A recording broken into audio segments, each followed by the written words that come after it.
KBS 1라디오 라이브 비상대책위원회 라이브 비상대책위원회 2부 시작합니다. 코로나19 상황실로 이어갑니다. 3월 18일 수요일 코로나19 확진자는 어제보다 93명 늘었습니다. 경기도가 코로나 방역 지침을 위반한 교회에 행정명령을 내렸습니다. 종교의 자유도 중요하지만 더 중요한 것은 국민의 안전이다, 이런 뜻입니다. 노래 연습장, PC방, 클럽 등의 다중이용시설에 대해서도 밀접 이용을 제한하는 행정명령을 내렸는데요. 자세한 내용 들어보겠습니다. 경기도 코로나19 긴급대책단 공동단장 임승관 경기도의료원 안성병원 원장 연결했습니다. 원장님 안녕하세요. 네, 안녕하십니까. 성남 은혜강 교회에서 확진자가 계속 늘고 있습니다. 60명을 넘었습니다. 상황이 어떤가요? 네, 교회에서 아무래도 많은 밀접한 접촉이 있었을 거로 추정되고, 그러면서 이제 많은 신도와 혹은 목회자 가족들, 또 연관된 가족들이 진단이 계속되고 있습니다. 네, 은혜강 교회에서 입에 소금물을 분무기로 이렇게 뿌리는 그런 그 화면이 보였는데, 그 충격적이었는데, 이게 바이러스의 전파 원인이라고 봐야 됩니까? 네, 역학조사관들이 이제 전파 경로를 알기 위해서 폐쇄로 장치를 많이 리뷰하지 않습니까? 예. 그 과정에서 어떤 그 예배를 드리러 가는 과정에서 이제 발견된 조금 놀라운 장면이었는데요. 예.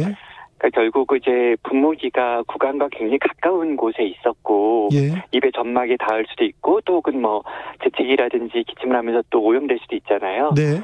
그런 분무기가 표면이 오염된, 분사 부분이 오염된 분무기를 가지고 또 다른 사람들의 입에 계속 그런 분무를 했으니, 만약에 오염이 일어났다면 굉장히 좀 많은 대량의 확진자가 동시에 나올 수 있는 어떤 매개체, 벡터였을 거라고 예상하는 거죠. 네. 물론 그 분무기에 있는 소금물을 가지고 바이러스 검사를 해야 아주 확정적으로 말할 수 있겠지만, 이미 그런 검체는 이제 확보가 불가능한 상황이니 논리적으로 추론하는 상황이라고 생각합니다. 몰라서 그랬을 거예요. 잘못된 그렇죠. 정보가, 네. 인포데믹 현상이 이 네. 바이러스를 더 좀 키우는 거 아닌가, 이렇게 생각하는데, 네. 원장님, 네. 코로나19 관련해서 꼭 바로 잡아야 될 정보가 뭐 있습니까? 좀 시급히 바로 잡아야 할 정보가. 네, 글쎄요. 이미 많은 방역 당국이나 언론에서 많은 그런 바로 잡는 노력들 많이 하셔서요. 네. 아주 모든 사람이 다 잘못 알고 있는 것까지는 그렇게 없는 것 같기는 해요. 근데 다만 어떤 그런 물질들이 이제 좀 그런 방어를 한다는 이런 부분들이 좀 과다하게 표현되거나, 예를 들어서 또 이제 좀 걱정되는 것 중에 하나가 환경소독제인 락스를 이제 인체 소독으로 좀 사용하는 경우들이 있는데, 이런 부분들이 조금 걱정스러운 부분들이 있고요. 락스로 헹구거나 씻으면 안 되죠? 네, 그러니까 이제 환경소독제인데 인체에 닿는 것들을 좀 세심하게 못 살피는 부분들을 좀 본 적이 있습니다. 그런 네. 부분이 좀 걱정스럽고요.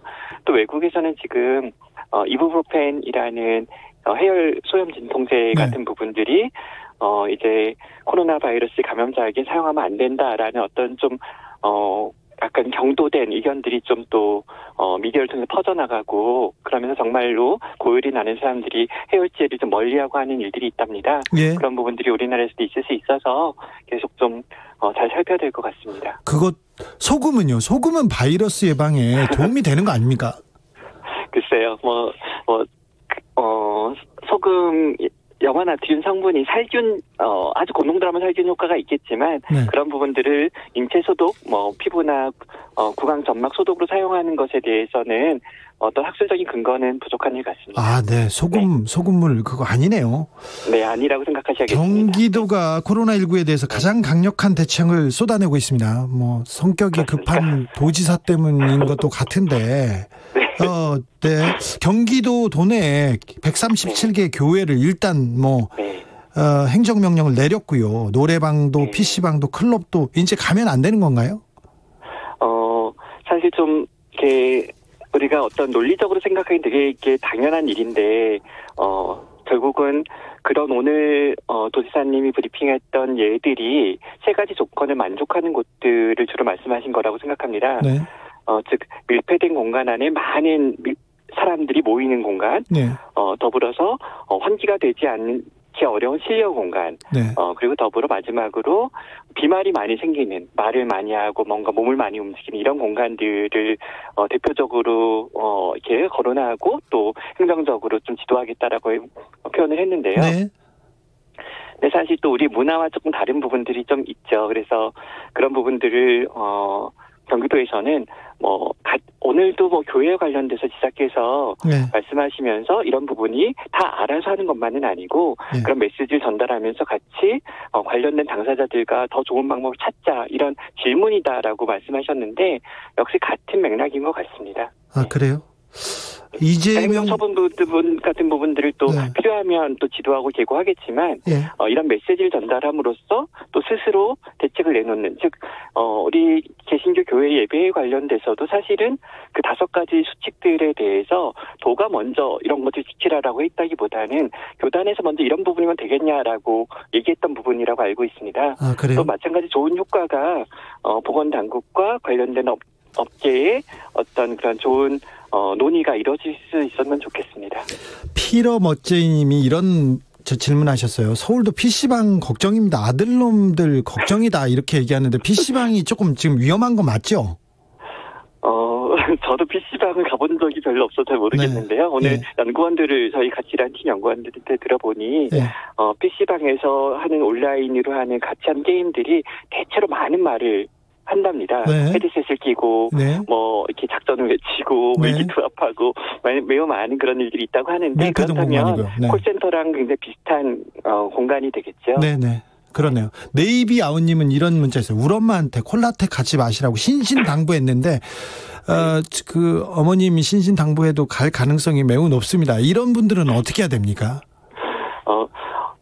오늘 경기도 브리핑에서도 예일 중에 하나 콜라텍인데 사실 콜라텍의 숫자는 굉장히 다른 업소보다 숫자적으로는 적겠죠. 근데 밀접 이렇게 접촉 네, 그러니까 밀접 접촉은 클럽만큼 많이 흔들진 않을 것 같은데 어쨌든 중요한 점은 묻지 않습니다. 콜라텍의 이용자가 고령이라는 겁니다. 네. 즉 이 바이러스에 감염되었을 때 똑같은 유행이 일어나서 10명이 감염되었을 때 그 경과가 다를 수 있는 존재들이란 거죠. 네. 더 우리가 더 잘 살피고 더 보호해야 되는 존재들이기 때문에 이런 부분에 대해서는 좀 행정적인 지도나 이런 부분들이 조금 더 강력한 것이 바람직하지 않을까라고 저는 개인 의견을 내고 싶습니다. 네, 원장님 이제 그러면 경기도 내 클럽은 좀 어려운 거죠. 부킹도 어려운 거죠. 모르겠습니다. 네, 거기까지는 제가 잘 모르겠습니다. 아, 네. 좀 자세히 알려주시죠. 경기도가 이재명 지사가 지금 계속 세게 압박해서 그 정책을 먼저 내놓고 있습니까? 좀 무리하지는 않습니까, 이분? 근데 어려운 질문을 많이 하는 프로그램이군요. 아니요. 네. 농담입니다. 근데 추진력이 굉장히 강하신 분이시잖아요. 근데 오늘 하지만 브리핑을 처음부터 끝까지 청취한 어떤 시청자가 계셨다면 좀 굉장히 다른 면모도 저희가 같이 발견한 것 같습니다. 즉 이런 전환들, 즉 이런 표현을 쓰셨죠. 이제 더 이상 단기 승부를 내는 토너먼트가 아니고 한 게임 이길 수도 있고 한 게임 질 수도 있는 그런 리그전이다라는 표현을 하셨는데 굉장히 공감하고요. 네. 즉 질 수도 있습니다. 하지만 게임은 계속되는 것이고 인생은 계속되는 거니까요. 근데 중요한 건 트라우마가 남지 않게 이 시기를 보내야 되는 거죠. 어느 정도의 손해, 어느 정도의 피해는 불가피할 텐데 그것이 우리 사회에 우리 개인들에게 트라우마가 되지 않도록 하는 그것이 저는 좀 바라는 바입니다. 네. 장기전으로 이렇게 조금 넘어갔다고 봐야 됩니까? 이제 어떻게 디자인해도 코로나를 다 막지는 못한다. 그래서 우리가 목표를 좀 낮춰야 된다. 이런 말씀을 원장님이 하셨어요. 네, 맞습니다. 네. 이렇게 생각하면 어떨까요? 어느 곳에 불이 났는데 어느 건물에 지금까지는 아무도 다치지 않았으면 하는 마음들을 우리 갖고 있었죠. 네. 근데 조금 더 이제 잘 살펴봐야 되는 부분들, 체계를 무너뜨리지 않는 부분들이라면 비유하자면 그 건물에 있는 화재를 내면서 어느 정도의 어느 정도의 어떤 피해를 그 화재 속에 있는 사람이 입을 수 있다고 할지라도 좀 사망을 막고 혹은 소방관의 어떤 위험을 막고 혹은 건물이 무너지는 것을 막는 것 이런 것들이 더 큰 화재 때에는 방법일 거라고 생각하는데요. 네. 소방서에 있는 분들은 그런 걸 알 것 같은데 네. 그런 원리로 저희가 시스템을 유지시키는 것이 훨씬 더 중요하다고 생각하고요. 예를 들어서 지금 우리가 이탈리아나 혹은 우리가 슬픈 지난주 과거들 대구 경북 지역에서 사람들이 생명을 잃는 안타까운 일들이 있는데 이게 정말 다 코로나19 때문에 생명을 잃는 것인가? 네. 의료 시스템을 유지시키지 못해서 일어난 건 아닌가?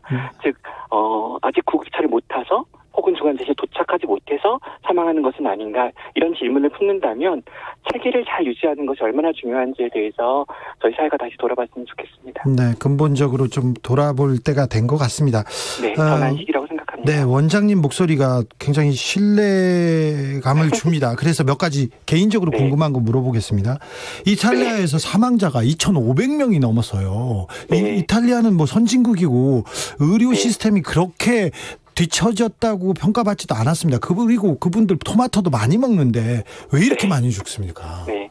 어떤 언론들은 이탈리아의 어떤 평균 연령, 고령층이 많은 이런 노령화 이런 얘기를 하시는데요. 네, 세계 2위라고 하죠. 예. 네, 제일 근본적인 거는 동시에 너무 짧은 기간에 많은 감염자가 발생했기 때문입니다. 예. 즉 어떤 나라든 어떤 지역이든 우리도 대구에서 겪었잖아요. 갖고 있는 의료 자원들은 한정되는데 그 한정된 자원보다 더 많은 부하가 걸리면 영어로 서지라고 하죠. 그래서 이런 부분들을 막는 것이 실패하면 그런 슬픈 결과를 얻게 됩니다. 따라서 방역은 끝내는 것이 아니라 1주, 2주 집중을 하면 유행이 끝나는 것이 아니라 우리가 계속 집중력을 발휘해서 늘어뜨리는 겁니다. 즉 그래프를 표현하자면 서 있는 그래프를 누이는 거죠. 예. 따라서 방역을 열심히 하면 열심히 할수록 우리가 이 감내해야 되는 기간은 뒤로 길어집니다.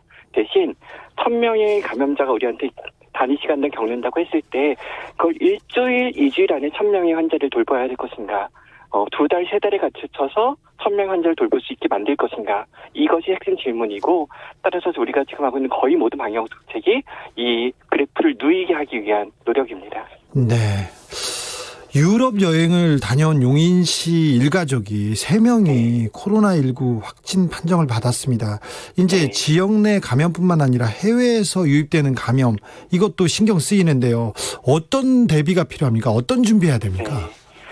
사실 보시다시피 이렇게 남반구나 아니면은 아주 열대 지방을 제외하고는 지금 거의 모든 대륙에 코로나 바이러스 유행이 퍼지고 있지 않습니까? 북미도 마찬가지고 이탈리아, 스페인, 프랑스 등등도 마찬가지고요. 하지만 지금 질병관리본부 방대본의 지침에서는 아직까지는 중국이 위험구역으로 주설정되어 있는데 경기도에서 지금 10명, 20명 하루에 확진자들을 입원 병상을 배정하다 보면 그저께 해외여행과 관련된 확진자가 1명, 어제 2명, 오늘 5명이었습니다. 예. 그러니까 즉 유럽의 어떤 질병 통계가 정말 사실이거나 혹은 그보다 더 확산되어 있을 수 있기 때문에 유럽 여행을 하시는 분들 현재 이런 분들은 정말 여러 사람 접촉하거나 하는 분들을 조심하시고 손 씻기, 마스크 착용 잘 하시는 게 좋겠고요. 네. 또 국내에 들어오셔서도 잠복기 동안 증상 발현이 있는지를 스스로 즉 국가가 정부가 자가격리나 능동감 이런 어떤 방역적 프로그램이 없다고 할지라도 셀프 방역이라고 하잖아요. 예. 스스로 그런 부분들을 이해해내고 또 주의하고 이런 것들이 중요하다고 생각합니다. 마지막으로 원장님 청취자분들께 코로나19 관련해서 당부하고 싶은 거 있으면 좀 부탁드릴게요. 네. 오늘 저희 지사님께서는 집단지성이라는 표현을 여러 번 쓰셨는데요. 저는 두 가지가 필요한 것 같아요. 지혜랑 용기가 필요한 것 같습니다. 근데 저한테도 그런 건 잘 없고요. 우리들한테 그런 거 잘 없잖아요. 그렇게 고상한 거 잘 없어서 네, 어려운 뭐가 동물이죠. 좀 대안이 될까 생각해봤다면 두 가지 정도는 다른 두 가지는 할 수 있을 것 같아요. 하나는 평정심, 침착한 평정심을 유지하는 것. 나머지 하나는 우애 같습니다. 동료의 이웃을 사랑하는 마음, 나뿐만 아니라 내 이웃도 같이 아끼는 마음. 평정심과 우애를 좀 지킬 수 있다면 위기를 슬기롭게 극복할 수 있다고 생각합니다. 네, 제가 새기겠습니다. 오늘 말씀 감사했습니다. 네, 고맙습니다. 임승관 경기도 코로나19 긴급대책단 공동단장님이셨습니다. 춘희님, PC방이 위험해요. 부모님들 집 컴퓨터를 게임 환경에 맞게 업그레이드 해주세요. 이거 필수적인 것 같습니다. 이거 지금 학생들, 자녀들 이거 주장할 때입니다. 괜찮습니다. 이거 좋은 주장입니다. JJ122님, 어디 콜라텍이요? 부킹 잘 되면 가보게. 지금 가면 안 된다니까요. 거기 가면 안 돼요. 부비부비 안 됩니다. 절대 안 됩니다. 라디오 정보센터로 가겠습니다. 정한나 씨. 코스피가 오늘 또다시 5% 가까이 급락해 급기야 1600m로까지 떨어졌습니다. 각국 정부가 경기 부양 정책을 쏟아내고 있지만 코로나19 확산으로 얼어붙은 투자 심리는 좀처럼 풀리지 않고 있습니다. 문 대통령은 오늘 각 경제 주체들을 청와대로 초청해 의견을 듣는 원탁회의 마무리 발언에서 무엇보다 중요한 건 속도라고 강조하며 추가 대책도 시기를 놓치지 않게 적시에 마련해 신속하게 할 필요가 있다고 밝혔습니다. 공매도 금지 예외 적용을 받는 시장 조성자의 공매도를 최소화하기 위해 금융당국이 시장 조성자의 의무를 대폭 완화했습니다. 정부가 코로나19로 어려움을 겪는 소상공인을 위한 경영안정 자금을 추가 경정 예산을 통해 2조 7천억 원으로 늘려 확대 지원합니다. 소상공인 지원 자금 중 1조 1천억 원은 대구 경북 지역에 별도 배정합니다. 중소벤처기업부는 국회에서 통과된 코로나19 대응을 위한 추가 경정 예산에서 3조 667억 원을 확보해 소상공인과 중소기업 피해 복구를 지원한다고 오늘 밝혔습니다. 정부는 사회복지시설 이용에 대해 4월 5일까지 휴관 연장을 권고했습니다. 문화체육관광부가 코로나19 확산 방지를 위해 국립문화예술시설의 휴관 기간을 4월 5일까지 2주 더 연장하기로 했다고 밝혔습니다. 소방청은 내일 전국에 태풍급 강풍이 불 것으로 예상됨에 따라 화재 위험 경보를 발령했습니다. 지금까지 정보센터 뉴스였습니다.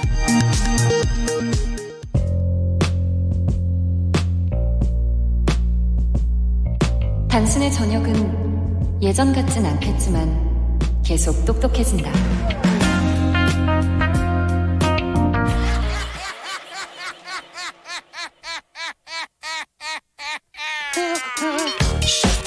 웅성웅성, 와글와글, 숙덕숙덕, 도란도란. 오늘 비데이 기자실에선 어떤 소리가 날까요? 들어보시죠. 기자들의 수다. 라이브 비데이 기자실을 찾은 오늘의 기자는 KBS 디지털 뉴스부 김기화 기자입니다. 안녕하세요. 안녕하세요. 네, 지난번에 타다 관련된 소식 전해드렸는데 그 이후에도 뉴스가 계속 굴러갑니다. 그렇습니다. 게다가 그때 이제 그 주진위원장께서 저한테 이 타다 기사분들이 그렇게 이번에 직장을 다 잃게 되느냐, 네. 그분들이 다 정규직이냐, 네. 물어봤는데 제가 그거 모르겠는데요? 라고 했지 않습니까? 네. 그거에 대한 AS까지 준비를 좀 했습니다. 네. 그래서 그 타다 기사분들, 그 타다 드라이버라고 자기들은 부르는데요. 네. 이분들 이제 보니까 정규직이 한 명도 없는 것으로 확인됐습니다. 아, 그래요? 그러니까 타다 회사에 있는 분들은 정규직인데 네. 기사분들은 파견업체 직원이거나 다 네. 프리랜서 분이라고 해요. 그렇네요. 그런데 이게 또 문제가 된 게 뭐냐면 그러다 보니까 검찰이 공소를 할 때, 기소를 할 때 공소장에다가 이 고용 형태도 이게 불법 파견이다 이런 내용을 실었습니다. 네, 그렇게 지적했죠. 네, 왜냐하면 정규직이 아닌데도 타다 측에서 이 타다 드라이버들한테 출근, 퇴근 다 체크를 하고 네. 휴식하고 대기하는 장소까지 직접 관리 감독을 했다는 거예요. 아, 네. 이런 게 불법이잖아요, 이게. 네. 불법 파견이기 때문에. 그래서 이게 근데 그랬는데 또 이 박재욱 대표가 뭐라 그랬냐면 아니 관리 감독한 게 문제면 법을 바꾸면 되지 않냐. 뭐 이런 얘기를 해가지고 또 한바탕 논란이 일기도 했었습니다. 네. 아무튼 그래서 지난 9일에 결국 타다가 이 파견 사무 직원들에게 권고 사직을 요구했다고 합니다. 네. 그래가지고 이 과정에서 또 잡음이 일고 있습니다. 애프터 서비스도 강한 비데이 기자실입니다. 그렇습니다. 오늘 그러면 김기아 기자가 발굴한 묻힌 뉴스는 뭡니까? 네, 요즘에 그 이 종교 단체 관련해서 굉장히 그 보도가 많이 나오고 있지 않습니까? 네, 예. 종교 단체도 많은데요. 근데 그 중에서 이제 신천지가 많이 나오고 있는데 요즘에 네. 이제 코로나19 방역 관련해서 네. 이 종교 집회를 오프라인에서 가지면 위험하다. 그렇죠. 하지 말라고 했죠. 하지 마라 좀 제발. 네. 왜냐하면 이게 우리 사회에 좀 더 이 위험을 계속 증가시키고 네. 이끌어가기 때문에 네. 예배도 이제 온라인으로 보는 게 좋지 않겠냐 이런 얘기를 하는데 네. 방금 저희도 그런 이야기를 하시더라고요. 네. 이 비대위에서도. 근데 이번에는 이 범죄에 대한 얘기입니다. 아, 범죄요? 네. 아, 범죄 어떤 범죄입니까? 뭐냐면 전남 무안에 있는 한 종교시설 이야기예요. 예. 여기가 이제 보면은 뭐 멀리서 보면 공장 같기도 하고 예. 멀리서 보면 큰 대학교 같기도 한데 예. 거기가 이제 종교 단체가들이 사면서 같이 일도 하고 그런 공동체 마을 같은 데였나 봐요. 아, 종교 공동체? 네, 그렇습니다. 네. 근데 여기서 최근에 여성 5분이 도망쳐 나와서 네. 경찰에 신고를 하면서 드러난 범죄인데요. 네. 몇 년 동안 지속적으로 네. 이 교주 박모 씨로부터 성폭행을 당했다라고 신고를 한 겁니다. 아이고, 성폭행 당해야 그리고 성적인 관계를 가져야 천국에 간다 그런 식으로 얘기했겠죠. 또. 어떻게 하셨습니까? 뭐 다 이게 레파토리가 다 그래요. 다 뻔한 레파토리 네. 또 이런 이야기입니다. 그런데 당합니다. 그렇습니다. 그래서 구원을 받으려면은 시킨 대로 해야 하고 네. 거부하면 천국에 갈 수 없다라고 얘기를 했다고 하는데. 그래요. 근데 이뿐이 아니라 네. 이 신도들을 직원으로 이용을 하면서 노동력 착취도 했다 이런 증언도 나왔거든요. 네. 지금 이 규모는 지금 이제 경찰이 수사를 하고 있는데 네. 얘가 무슨 뭐 공장이 있다고 해요. 예. 문구용품을 만드는 곳이라고 합니다. 여기에서 신도들을 직원으로 쓴 겁니다. 그렇죠. 그렇죠. 네. 착취하면서. 네. 그런데 얼마나 착취했냐면 직원들이 밤 11시까지 일하는 모습을 보면서 내가 감동받았다라고 예. 해요. 그러면서 이게 하나님 아버지가 원하는 모습이다. 그러면서 월급을 얼마를 줬냐. 월급을 10만 원에서 20만 원을 줬다고 합니다. 10만 원이요? 예, 월급, 주급이 아니라 네. 월급. 지금 세상에 10만 원이요? 그렇습니다. 말이 안 되죠. 네. 게다가 이게 또 법적으로 문제가 되지 않습니까? 네. 거기 그래서 이거를 피하려고 가짜 월급 명세서도 만들고 네. 월급을 줬다가 다시 뺏어가기도 했다고 합니다. 아이고, 이 교주 뭐 하는 사람이에요? 이분이 보니까 굉장히 오랫동안 이 종교계에 계셨던 분이에요. 예. 1980년대부터 보시면 그 고 유병원 씨 아시죠? 구원파.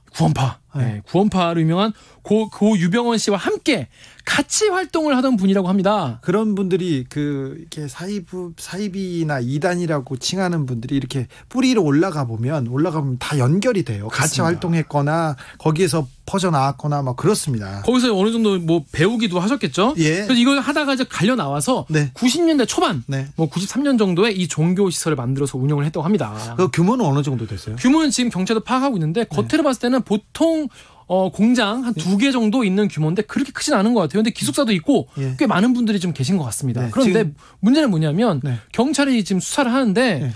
경찰이 출석해서 조사받아라고 네. 하는데 나오지 않고 있다고 합니다. 교주 네. 박 씨요. 예. 도망갔나요? 아직 그건 모르겠습니다. 도망갈 가능성이 높으니까 빨리 가서 좀 잡으세요. 알겠습니다. 그렇게 네. 전하도록 하겠습니다. 다음 묻힌 뉴스 봐보겠습니다. 네, 두 번째 뉴스는 지금 우리나라가 지금 너무 우리나라 사정이 급하기 때문에 네. 잠깐 잊고 있었던 도쿄 올림픽 소식입니다. 이거 궁금해요. 궁금하죠. 어떻게 돼가고 있습니까? 이게 지금 가장 최신 뉴스는 뭐냐면은 네. 이게 제대로 열리냐 안 열리냐 이게 사실 핵심이지 않습니까? 네. 근데 IOC가 네. 정상 개최하겠다.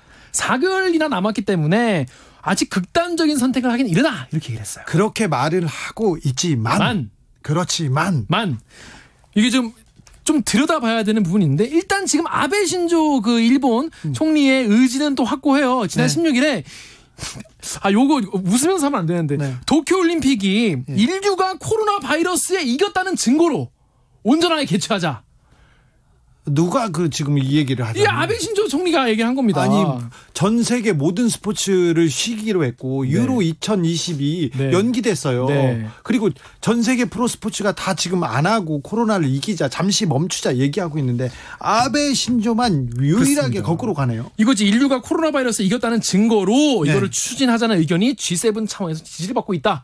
이렇게 얘기를 했습니다. G7에서. 네, 그래서 요거를 좀 이렇게까지 할 수 있는가 한번 몇 가지 포인트를 좀 짚어볼 텐데요. 자, 짚어봅시다. 네, 일단 강행, 연기, 취소 3가지 옵션이 있지 않습니까? 네. 3가지 선택지가 있는데 최근에 전 도쿄 도지사인 마스조의 요이치 씨가 네. 한번 얘기를 한 게 있어요. 요거 한번 정리를 잘해가지고 요걸 한번 소개를 시켜드릴 텐데요. 네. 일단 올림픽이 7월 24일에 개최지 않습니까? 예. 근데 지금 정상 개최는 지금 당장 백신이 나오지 않는 이상 힘들다는 거예요. 그때까지는 어렵죠. 그 전에 힘들고. 왜냐하면 지금 예선도 지금 치러지지 않고 있지 않습니까? 예. 예선 경기 나오지 않고 있고 지금 국가 지금 봉쇄를 하고 있는 나라도 많은데 할 수가 없다는 건데 그러면 연기를 하냐 취소하냐 이게 핵심인데 네. 이분 얘기는 연기할 가능성이랑 취소할 가능성이 반반 정도라는 거예요. 네. 근데 연기가 얼마나 힘든지를 지금 한번 볼게요. 일단 참가 선수는요 6월 안에 정해져야 됩니다. 네. 그런데 토마스 바흐 IOC 위원장이 말한 바대로 지금 55%밖에 정해지지가 않은 상태인데 예선전 치러야 될 거 아니에요? 근데 예선전을 못 치르고 있어요. 네. 근데 가장 이번 올림픽, 그러니까 원래 올림픽의 가장 핵심이라고 할 수 있는 나라가 사실 미국입니다. 왜냐하면 미국이 딴 금메달이 지금까지 1,100개 정도 되거든요. 네. 2위가 러시아인데 2배가 넘어요. 네. 미국이 딴 금메달이. 네. 게다가 스포츠에 들어가는 돈이 미국이 가장 많기 때문에 미국 입장을 좀 봐야 되는데. 미국을 빼놓고 스포츠 시장을 얘기할 수 없죠. 없죠. 이건 현실적인 문제입니다. 네. 그런데 지금 아시다시피 미국 질병통제예방센터 CDC라고 하죠. 네. 여기서 앞으로 8주 동안 50명 이상 모이는 행사하지 마라. 아예 통보를 했죠. 그렇죠. 그러면 5월 중순까지 이 예선을 못 치르는 거예요. 메이저리그도 NBA도 다 지금 안 열리는 안 됩니다. 예, 그런 상태이기 때문에 안 된다는 거예요. 그러면 아예 그러면 10월 이후로 많이 미루면 어떻겠느냐라고 하는데 여긴 또 미국 입장이 또 있는데 미국의 풋볼 NFL이 또 가을에 열립니다. 가장 큰 스포츠 재전의 하나죠. 돈이 엄청 많이 들어가 있거든요. 예. 중계권만 해도 방송사가 쓴 중계권만 해도 이게 지금 몇 조가 들어가 있는데 이걸 거의 그럼 포기하라는 얘기인데 미국 방송사들과 미국 스포츠 팬들이 가만히 있지 않을 거라는 거예요. 네. 이게 그래서 지금 미국 문제가 또 있고 그러면 1, 2년 뒤 1년 정도 미루면 어떠냐? 미루자는 얘기가 지금 계속 나오고 있죠. 네. 그런데 IOC 입장에서는 이게 올림픽 역사상 한 번도 있었던 적이 없습니다. 네. 1, 2차 세계대전 때 취소했으면 했지. 예. 4년마다 올리는 올림픽을 연기한 적은 없어요. 연기가 없었군요. 그렇습니다. 한 번도 없었고. 그럼 연기하면 1, 2년 후에 뭐 자리가 있냐? 자리가 없습니다. 무슨 자리가 없냐? 세계 수영 선수권 대회, 세계 육상 선수권 대회, 하계 유니버시아드 대회 다 대회가 1, 2년 뒤에 다 예정이 잡혀 있습니다. 그래도 올림픽이 가장 큰 스포츠 재전이기 때문에 이걸 미루고 다 다른 행사도 미루자 그것도 쉽지 않네요. 쉽지 않습니다. 게다가 일본 내부 문제가 또 굉장히 큽니다. 왜냐하면 일본에 보면은 이 경기장, 이 부대 시설이 또 있지 않습니까? 예. 거기도 우리처럼 선수촌 아파트를 다 지었어요. 예. 선수촌 그 숙소를 다 지었는데 이게 4천여 채가 된다고 합니다. 네. 근데 여기가 올림픽 끝나고 이게 지금 맨션으로 민간에 다 분양이 끝났대요. 그럼 올림픽 끝나면 그 민간인들이 들어가야 되는데. 일반인들이 들어가야 되는데. 그렇죠. 나 전세 빼가지고 나가야 되는데. 그렇죠. 갈 데가 없어지는 거예요. 1년 미루면. 이런 문제부터 시작을 해서 한두 가지가 아니라고 합니다. 이게 좀 연기도 쉽지 않다. 연기도 쉽지 않네요. 그런데 코로나19에 대해서 일본의 대응이 조금 좀 신빙성이 좀 떨어져요. 그 통계도 다 믿을 수도 없고요. 후쿠시마 방사능 오염수 이거는 어떻게 할 거야? 그렇습니다. 지금 방금 말씀하신 대로 일본이 지금 코로나19에 대처하는 자세는 후쿠시마 방사능을 대하는 자세와 근본적으로 굉장히 비슷하다. 그냥 무시. 네. 그냥 얘기를 안 하죠. 있는데 없는 것으로 없는 척. 없는 척. 네. 이거를 좀 제대로 해야 될 텐데 어떻게 지금 일본 정부가 대처할지 좀 더 지켜봐야 될 것 같습니다. 이것도 궁금합니다. 지금까지 기자들의 수다 KBS 디지털 뉴스 김규하 기자였습니다. 다음 주 기대합니다. 네, 고맙습니다. 네. 1457님 올림픽 관심 없고 K리그가 안 열려서 돌아버리겠어. 포항 스틸러스 2020년 우승 가져와. 포항 스틸러스요? 좀 쉽지 않을 것 같은데요. 네. 최우성님 부킹 얘기 좀 더 해주세요. 너무 빅재미 하는데 코로나19 사태가 빨리 끝나서 제가 경기권의 그 부킹 벨트에 대해서 한번 얘기할 기회가 있었으면 좋겠는데 그런 날이 올렸는지 모르겠네요. 로네 펠트님 남편 앨범 사이에서 발견한 20년 전 약소금 무려 700만 원. 우와. 그런데 자세히 보니 부도 난 거네요. 네. 좋다 말았네요. 그래도 잠깐 기분 좋았잖아요. 그게 어디예요? 8182님. 분명히 5만원권 2장을 옷장 어딘가에 비상금 넣어두었습니다. 술 먹고 넣어두긴 했는데 아무리 찾아봐도 돈은 안 나오고 5만원권 그림이 그려져 있는 속옷 팬티만 나오네요. 깝깝합니다. 팬티라도 나왔지 않습니까? 네.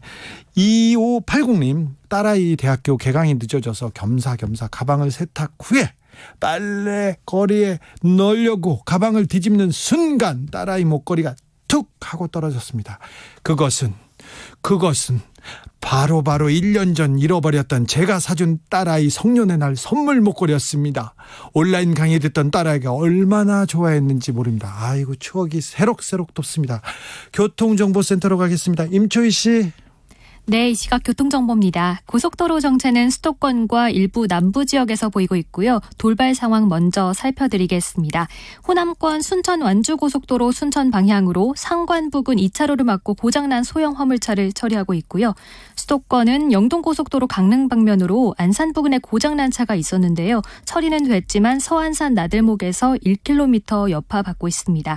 서해안고속도로 서울 방면으로 화성휴게소 일대 4km 구간 밀리고 있는데요. 갓길에서는 고장난 차를 처리하고 있으니 주의하셔야겠습니다. 이후 매송 휴게소부터 용담터널 사이와 서서울 요금소에서 조남 분기점까지 막히고요. 좀 더 가서 일찍 분기점부터 금천 쪽으로 정체입니다. 경부고속도로 부산 쪽으로는 한남과 서초 사이 꾸준히 지나는 차량 많고요. 신갈 분기점 1, 2차로를 막고 작업을 하고 있어서 서울 요금소부터 6km 구간 밀립니다. 이후 수월하고요. 부산 지역 구서 일대 1km 정체입니다. KBS 교통정보센터였습니다.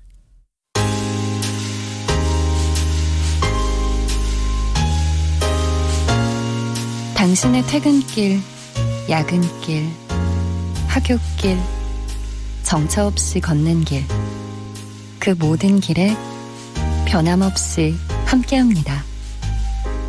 KBS 1라디오 라이브 비상대책위원회.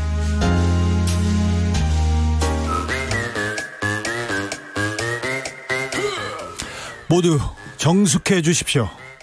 재판 5분 전입니다. 재판부 입장하시고 변호사들 들어왔습니까? 네. 사건 번호 0318. 그럼 오늘 재판 시작합니다. 함께할 두 변호사 소개하겠습니다. 양지열 변호사 출석하셨습니까? 네, 법무법인 A블의 양지열입니다. 박지훈 변호사 출석했나요? 법무법인 D팀돌의 박지훈입니다. 네, 법무법인을 얘기하니까 참 낯설어요. 네. 재판 두 분은 재판 잘 안 가시죠? 방송 나가느라고. 아니요, 가는데 저는 상담도 하는데 지금 재판이 거의 다 휴정이에요. 서울중앙지법이. 재판 최근에 언제 가셨어요, 박지훈 변호사? 한 코로나 전에 갔던 것 같아요. 그래, 나보다 덜 가는 것 같아, 재판에. 많이 가시는 게 자랑은 아니에요. 네, 죄송합니다. 네, 제가 20년째 피고인으로 살고 있어가지고. 재판에 어색할 때가 많습니다. 네. 가짜 권양숙 여사한테 속아서 4억 5천만 원을 준 윤장현 전 서울시장, 아니, 광주시장이죠. 유죄가 확정됐어요. 참 좀 그렇습니다. 네. 이 사건은 오래됐던 사건인데 네. 이제 확정이 됐습니다. 권양숙 여사를 사칭한 사람이 네. 돈을 좀 달라고 했다가 그 속아서 거액을 줬어요. 4억 정도를, 4억 5천만 원을 4차례에 걸쳐서 지급했던 혐의로 공직선거법 위반이 됩니다.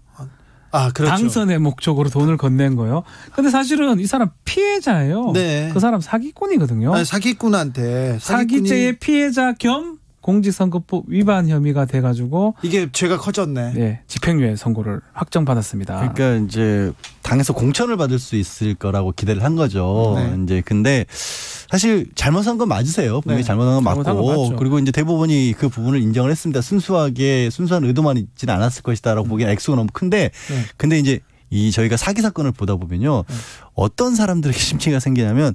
처음에 이게 막상 결론만 놓고 보면 그런 생각을 하실 거예요. 어떻게 이렇게 많은 돈을, 또 이분이 자산가가 아니에요. 이렇게 허술하게 빚내서 이걸 준 거예요. 근데 왜 이럴까 싶은데 사기 사건의 공통점 중에 하나가요. 초반에는 큰 돈을 안 이렇게 뜯깁니다. 네. 그러다가 돈을 조금씩 주다가 그 돈이 쌓이잖아요. 네. 그럼 사람 심리가 이상한 게 이 사기꾼을 믿어요. 그렇죠. 자기가 여태까지 돈을 준 것이 거짓말로 속았다는 걸 스스로 인정하고 싶지 않은 거예요. 그렇죠. 그 동네에서는 이걸 뭐에 씌었다고 하는데 그렇죠. 한번 씌면 계속 빨려들어가는 거예요. 그러다 보니까 4억 5천만 원이나 어마어마한 돈의 피해자가 됐는데 결국 이제 이 액수가 너무 크니까 법원 입장에서도 야, 이걸 어떻게 순수하게 피해자라고 볼 수 있겠느냐. 액수가 커서 그게 안 되는 거지. 안 되는 거죠. 권양숙 여사 사기꾼입니다. 사칭한 사람이 그 권 여사가 돈을 도와달라고 하니까 오죽딱해서 오죽딱했으면 나한테 얘기했겠냐 이렇게 하면서 도와줬다는 거 아니에요. 그렇죠. 다른데 누구에게는 얘기도 못할 상황이라고 혼자 착각을 한 건데 어쨌든 유죄로 확정이 됐습니다. 그러니까 이런 게 있어요. 처음에는 사실은 포장지를 믿거든요. 그래서 약간 믿고 긴가민가 하는데 아까 양지열 변호사 약간 언급을 했었는데 이런 사기 말고 돈을 약간 투자했을 때는 나중에는 본인이 이제 안 믿습니다. 이거 잘못되면 그거 다 잃거든요. 그렇죠. 오히려 더 넣어버립니다. 오히려 더 넣어버립니다. 그래서 토탈 피해 금액이 더 커지죠. 이 사건은 뭐 그런 건 아니지만 네. 어쨌든 간에 한 번이 아니고요. 네 차례에 걸쳐서 상당히 큰 금액입니다. 4억 5천을 본인도 대출받아서 그걸 줬던 거거든요. 저희가 이제 박 변호사가 이런 말을 왜 강조를 하냐면요. 윤 전 시장의 문제를 떠나서 주변에서 이런 일을 겪으실 수 있거든요. 네. 그때 뭔가 찜찜한 순간이 와요. 네. 그 찜찜한 순간을 벗어나질 못하면 이게 정말 수렁으로 빠져들고요. 주변 사람들한테 누구한테 좀 물어봐야 돼요. 이 사기꾼들의 공통점이 뭐냐면 격리를 시킵니다. 그렇죠. 절대 물어보면 안 돼. 하다못해 보이스피싱조차도 절대 물어보지 못하게 막거든요. 네. 근데 그러다 보면 어떤 경우까지 보냐면요. 저희는 이제 피해자가 여러 명 있는 사건 중에서 피해자로 나선 분을 대리해서 고소를 하잖아요. 네. 다른 피해자가 나와서 그런 일이 아니라고 그 사람 착한 사람이라고.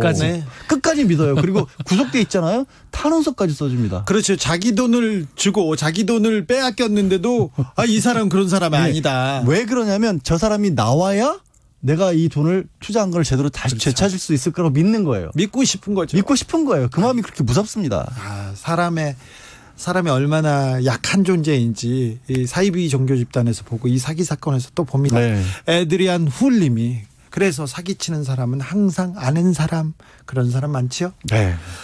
두 번째 뉴스로 가겠습니다. 법무부가 법조계 전관 특혜 근절 방안을 발표했습니다. 예전에는 그 3년이 아니라 1년이었지 않습니까? 전관 변호사 수임 제한 기간이요. 예. 그런데 3년으로 늘어났는데 이거 잘 될 것 같습니까? 이게 개업지 제한이거든요. 네. 변호사법 바꿔서 이거 지금 1년 했는데 3년으로 늘린다는데 1년도 그렇게 효과가 있었나 전 싶어요. 그렇죠. 3년으로 늘린다고 해서 효과가 또 있을까 그것도 하는 사람은 하는 것 같아요. 그러니까 네. 이게 문제가 뭐냐면 예를 드는 겁니다. 네. 그러니까 여기 여의도를 관할하는 데가 남부면 남부법원이잖아요. 네. 남부법원이나 남부검찰에서 그만둔 분은 그 주변에서 1년 동안 일을 못 하는데 네. 문제는 서울 중앙 근처에 사무실은 차려요. 그렇죠. 근데 이제 그 일은 남부 거를 보죠. 사무장 이런 사람들이 네. 남부 근처를 배회하면서 네. 최근에 옷 벗고 나가신 분이 있습니다라고 찔러주면 어차피 뭐 요즘같이 통신이 발달한데 네. 서울 중앙에 있건 어디 부산에 있건 무슨 상관이에요. 그리고요 옆에 동료 변호사를 하나 더 사. 그래놓고 동료 변호사 이름으로 수임을 하고 그다음에 자기가 실제로 본인이 변론을 하고요. 그렇죠. 네. 흔적 안 났게 전화로 하는 거죠. 네. 사실은 의미는 저는 없다고 봅니다. 아니 그 정도는 아니에요. 괜찮은 조항이지만 결국은요 문화가 바뀌어야 돼요. 이런 식으로 계속 해봤자 뭐 저희같이 아무런 힘이 없는 아주 일개 변호사들이야 뭐 하고 싶다 할 수도 없는데. 일개 변호사는 아니고. 2명의 2개 변호사인데 두 사람. 네. 그래서 사실은 이제 법조에서 퇴직했을 때 뭐 가장 좋은 거는 이런 얘기를 하기 좀 그렇지만 사실은 변호사 안 하는 게 가장 좋을 수도 있습니다. 많이 올라갔다면요. 네, 그런 분들도 좀 많아져야 되죠. 네. 다들 나와서 네. 변호사 하고 돈 벌려고 하니까 1년에서 100억 벌었다는 사람 많습니다. 뭐 대법관 출신들 뭐 누구라고 하진 않겠지만 네. 또 아주 고위 검사장 출신들 많다고 그러잖아요.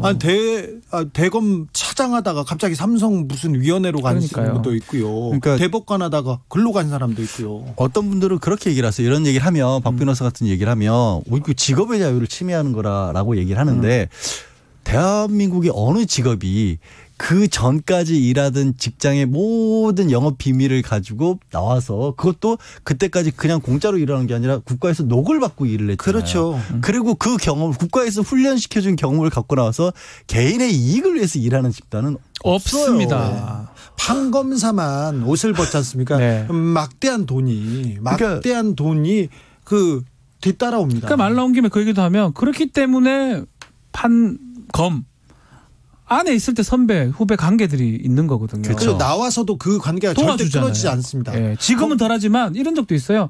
선배 판사가 오면 판사가 일어나서 인사를 합니다. 재판하다가 네. 깜짝 놀래가지고. 그 정도로 이건 뭐 지금은 그런 게 없겠지만 검찰 출신 중에 자기가 수사하던 사건 들고 나와가지고 변호사로 활동하는 사람들 많이 봤잖아요. 저도 그러니까 이번에 그런 것들을 많이 끊으려고 조항도 많이 넣었어요. 네. 그러니까 이유도 묻지 않고 무조건 연결이 되면 네. 그러니까 그런 사실이 드러나는 것 자체로 뭐 이게 부정이다 이런 걸 안 따지겠다. 마치 김영란법처럼 그냥 그런 사실이 드러난 것만으로도 형사처벌까지 가능하게 하고 특히 전화 변론 같은 거 몰래 변론, 몰래 변론 누가 어떤 사건을 맡았는지를 아예 기관에 등록을 하도록 해서 검찰이든 경찰이든지 간에 이 사람 우리 나간 사람이 바로 여기 등록이 돼 있네 하고 못 맡게 못하게끔 막가 이런 것도 있는데요. 이것만으로도 안 되는 부분들이 분명히 있다라는 거죠. 저기 몰래 변론 네. 그리고 전관 변론 이런 거에 좀 법적으로 문제가 되는 부분이라고 의뢰인들도 알거든요. 알죠. 네. 재판이 잘 안 되고 그러면 제보하세요. 그렇죠. 제보하세요. 변호사 협회에 제보해도 되고요. 네. 앞으로는 이게 변호사법에 이거 넣었기 때문에 1년 이하의 징역 또는 1,000만 원의 벌금에서 네. 올리죠. 2년에서 2년 이하의 2천만 원의 벌금 신고하면 처벌할 수 있습니다. 네. 신고할 데가 없으면 제가 타방송에서 순수 음악 방송합니다. 그쪽으로 이렇게 보내주시면 제가 모아서 음악적으로 고찰해 보겠습니다. 네. 사실 이제 이론적으로는요. 이거를 한 방에 보낼 수 있는 방법은 네. 우리가 배심제를 강화하는 거예요. 네. 사실 이제 법정에서도 그렇고 검찰이 기소할 때도 영미법도 그렇고 배심제를 선택하고 있는 나라는 정관예우라는 정관 비리라고 저는 부르는데 정관 비리가 작동하기가 불가능한 게 결정권이 국민하고 힘든 게 있거든요. 네. 그런 부분도 좀 더 생각해야 돼요. 배심제로 국민 배심제로 좀 가야 된다. 법원에서도 맞아요. 계속 보고서가 나오고 했는데 제가 국민 배심제에서 무죄를 받았거든요. 그랬더니 조중동에서 아니 주진우가 마이크를 잡자마자 배심원단이 흔들렸다고 그러는데 제가 무슨 피리 부는 소년도 아니고 별로 감정 흔들 만큼 그렇게 연설을 잘하지도 못해요. 배심원단이 또 그렇게 현혹되지도 않아요. 그게 저는 그런 기사 볼 때마다 왜 국민들을 이렇게 수준 낮게 보지? 낮게 생각하죠. 네. 안 그래 주진우 얼굴 본다고 봐줄까요? 제 수준도 너무 낮게 보이죠. 절대 그렇지 않습니다. 배심원단이요. 0890님 아예 법관 따로 변호사 따로 시험을 치르고 전관 자체를 못하게 하는 법은 어떤가요? 이런. 그게 사실은 법조에 일어나라고 그래서 그런 방향으로 가겠다라고 했는데 어느 순간부터 그러니까 우리가 이제 법학전문대학원 로스쿨에 가는 걸 도입한 취지도 그런 방향으로 가겠다는 건데 어느 순간부터 그 얘기가 없어졌어요. 네. 아무튼 법이 상식과 원칙이어야 되는데 원칙과 상식 법을 뛰어넘는 그런 판결들이 너무 많이 나옵니다. 이명박 대통령이 저기 2심에서 징역 17년 받고 들어갔는데 엿새 만에 나온 것 자체가 이거는 있을 수 없는 거지 않습니까? 내 안에 그대님 처벌 조항이 너무 약해. 역시 초록은 동색. 근데 이번에 법을 만들었기 때문에 약간 불이익을 본다던가 조금 억울하다는 분들 신고하세요. 그러면요 신고하면 됩니다. 7087님 벌금 1,000만 원 정도 될까요? 정관이면 수임이 몇억 몇십억인데 그렇죠. 벌금 1,000만 원으로 되냐 이 말이죠. 네, 2천만 원 올리기로 했습니다 지금. 네, 일리가 있습니다. 몇 천만 원이 아니라 몇억 몇십억으로 올려야 되는 것 같습니다. 네. 조국 전 법무부 장관 재판이 이번 주부터 본격적으로 시작됩니다. 네, 7개월 만에 새로 합니다. 네, 재판 처음 시작되고 재판은 이제 많이들 들어보셨지만 이번 주에 시작되는 건 공판 준비 기일이에요. 네. 재판을 하기 위해서 따질 것들이 좀 있습니다. 그러니까 이게 서류로 나온 것들 혐의 사실이 한 12가지 정도가 되니까 이제 일정을 잡는 거죠. 법정에서. 그럼 일정을 잡는다는 게 과연 몇 명이나 증인으로 부를 거냐, 뭐 기록은 얼마나 될 것이냐. 근데 이 사실 정경심 교수 재판 진행되는 걸 보면 조국 전 장관 재판 공판 준비 기일도 넉넉히 쉽게 이루어질까. 왜냐하면 정 교수 재판에서 증거도 제대로 안 보여주고 아직까지도 막 되게 길게 되고 아직도 있거든요. 증거가 다 안 보여줬습니다. 검찰이 삿바 싸움을 너무 길게 끌고 가고 있어요. 그런데 조국 교수 재판에서도 그럴까요? 그렇게 신경전을 벌일까요? 지난번 정경심 교수 재판에서는 확실히 공판 준비 기일을 4차례 열었거든요. 몇 달을 했어요? 그 과정에서 좀 무리하게 재판부 요구한 경향도 있고요. 그거는 뭐 저희 변호사들이 봤을 때는 아주 이례적인 모습입니다. 피고인 입장에서 봐도 좀 이상합니다. 말이 안 되죠. 검찰이 그렇게 법원을 무시할 수는 없는 건데 결국 급기야는 뭐 고발이 된 상태고요. 재판부 변경됐습니다. 그때 아마 저도 그렇고 양질 변호사 그 얘기를 했어요. 이 재판부에 받지 않으려고 저런 거 아니냐. 끈 다음에 1년 내로 재판부 바뀌는 경우가 많거든요. 급기야는 맞아요. 결국 재판은 다른 재판부에서 하게 되고요. 다만 조국 장관은 좀 달라요. 지금 시작하는 재판부입니다. 1년 이상을 할 수 없거든요. 이 재판부에서 다 해야 됩니다. 어쩔 수 없이.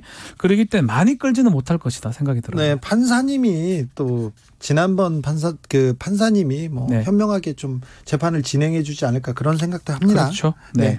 검찰에서 계속해서 조국 전 법무부 장관과 정경심 동양도 교수 사건을 병합해달라. 함께 재판받게 해달라. 이렇게 말을 했는데 주장했는데 오늘 재판부가 병합하지 않겠다. 이렇게 결정을 내렸습니다. 네. 근데 이게 어떤 의미냐면 정 교수에 대해서 된 의혹으로 된 부분이 그게 이제 입학과 관련된 부분, 그다음에 개인이 이제 사모펀드를 비롯한 투자 잘못한 부분이 있다. 그리고 그것들을 감출한 부분이 있다라는 건데 검찰에서는 꾸준히 조 전 장관도 그 부분에 상당히 겹쳐 있다라는 주장을 해온 거예요. 예. 근데 재판부에서 받아들이지 않은 거예요. 네. 이거는 상당히 의미가 저는 있어 보여요. 네. 그러니까 이전 재판부에서도 안 받아들였고 이번에 바뀐 재판부에서도 안 받아들였다는 건 뭐냐면 공소사실 혐의로 제공된 것만 봐도 이건 좀 달라 보인다. 네. 그러면 조 전 장관이 그 자리에서 물러나기까지 법무부 장관에서 물러나기까지는 뭔가 책임을 지고 물러난 것인데 네. 이게 이 혐의 사실이 안 겹친다는 사실만으로 봤을 때도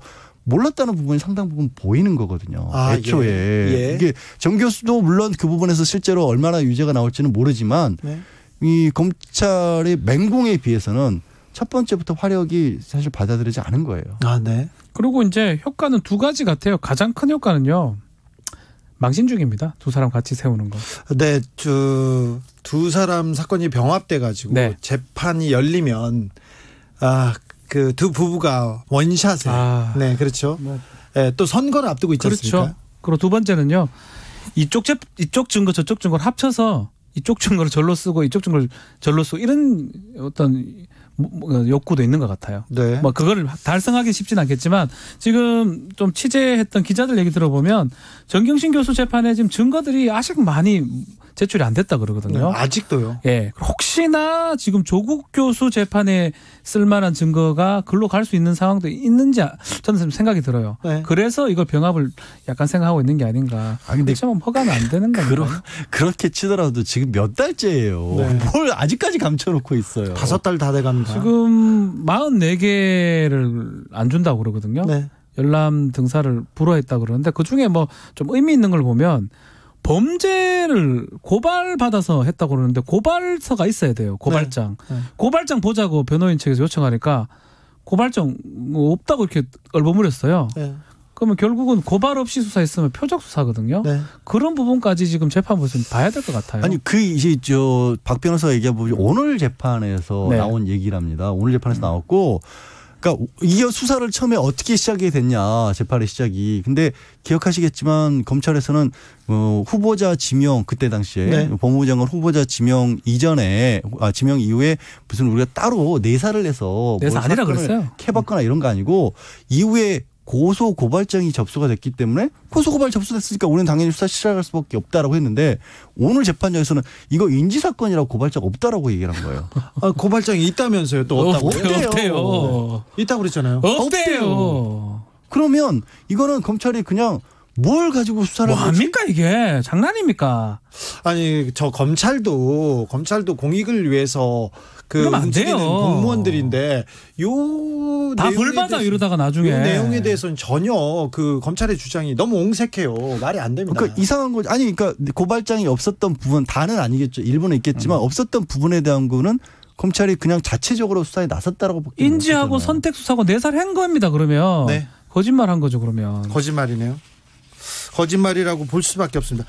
정경심 교수는 보석이 불허됐습니다. 근데 보석 불허됐는데 좀 짧게 보석 불허한 게 유죄 심정과 관계가 없다. 재판 진행 때문에 그랬다 하는데 재판 진행을 좀 빨리 마칠 의향이 있는 것 같아요. 상당히 많이 끌었고요. 구속 기간 때문에. 그래서 보석이 불허된 게 아닌가 저는 개인적으로 생각이 좀 듭니다. 그래도 저는 구속 기간 만료 그러니까 구속 6개월 전에 검찰이 또 영장을 쳐서 구속 기간을 또 연장시킬 것 같습니다. 그거를 법원에서 받아주지는 않을 것 같다는 생각도 많이 들거든요. 저는 정경심 재판부에서는 받아줄 것 같습니다. 아니 근데 이게 무슨 국정농단 사건도 아니고 네. 무슨 어마어마한 정말 글자 그대로 진짜 이게 그렇죠. 요만한 거 하나까지도 다 뒤졌는데 네. 뭘 또 추가 기소를 해요. 아니 그런데 그럴 것 같아요. 지금 근데 임종원 법원 행정처 차장이 나오셨잖아요. 네. 그렇게 사법농단을 하고 헌법을 유린한 분도 보석으로 나오는데 그리고 이명박 대통령 보석으로 나오잖아요. 나왔지 않습니까?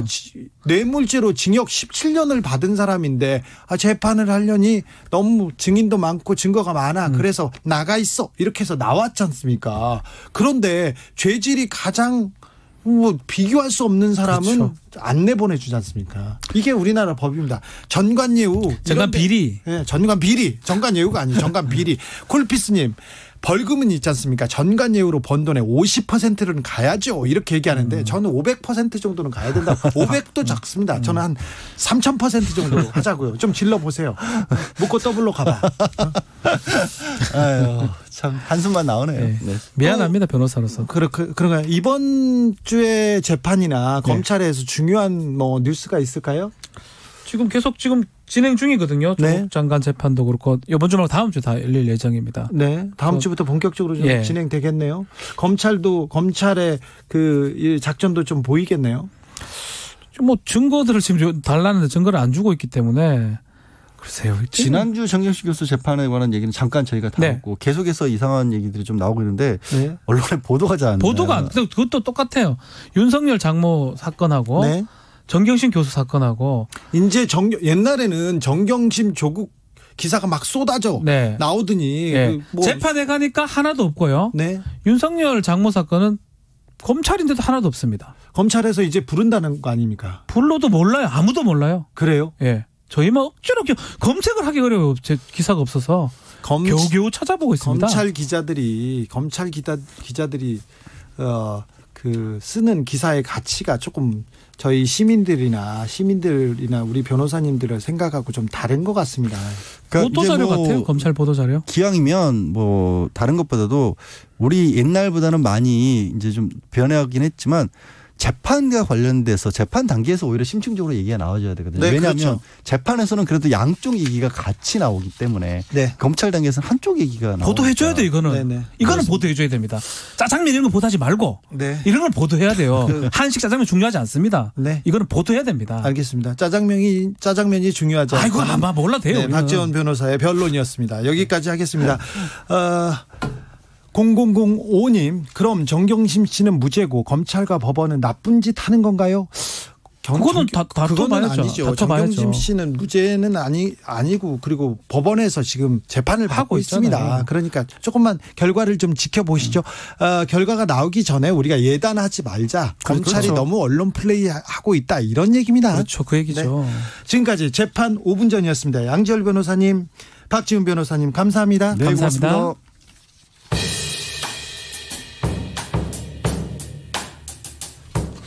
하늘이 이 세상을 내일 적에 그가 가장 귀해하고 사랑하는 것들은 모두 가난하고 외롭고 높고 쓸쓸하니 그리고 언제나 넘치는 사랑과 슬픔 속에 살도록 만드신 것이다. 제가 어려울 때마다 되뇌이는 구절입니다. 백석의 시 흰 바람벽에 있어의 한 구절이었습니다. 코로나19 때문에 가난하고 외롭고 높고 쓸쓸하신 분들이 어려움을 많이 겪고 있습니다. 하늘이 여러분을 가장 귀해하고 있어서 그렇습니다. 우리 같이 조금만 견뎌내자고요. 조금만 힘을 내주십시오. 레이디오헤드의 하이 앤 드라이 들으면서 오늘 라이브 비데이 여기서 마무리하겠습니다. 퀴즈 정답은 2번입니다. 개문발차였습니다. 개문발차. 모바일 커피 쿠폰 받으실 분은 라이브 비데이 홈페이지에서 확인하시고요. 저는 내일 오후 5시 5분에 돌아오겠습니다. 지금까지 주진우였습니다. 저는 조금 있다가 아닌 밤중에 주진우에서 만나겠습니다. 감사합니다.